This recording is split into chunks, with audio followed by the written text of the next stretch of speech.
Hi everyone, welcome to Math and Beyond. We have here our problem. Which of the following has the least value? Now let's try option A.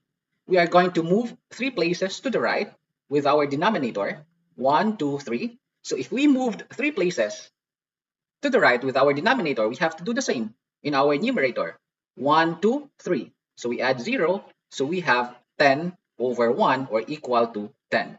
Now option A and option B are the same. Why? In option B, we added 1 0 in our numerator, but also we added 1 0 in our denominator. So they are just the same. And now if they have the same value, then they are not the correct answer. So now we are left with 3 choices. Now let's proceed with option C. Let's move the decimal point to the right 3 places. 1, 2, 3. So we are going to add 3 zeros in our denominator.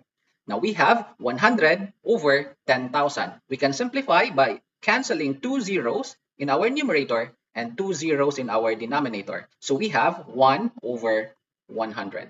How about option D? We have 1, 2, 3. So let's move the decimal point 3 places. 1, 2, 3. So we have 100 over 100. So this is equal to 1. How about option E? We have 1, 2, 3, 1, 2, 3. So it is 100 over 1, which is equal to 100. So the least value we have is option C. That's all for now. See you next time. Stay alive.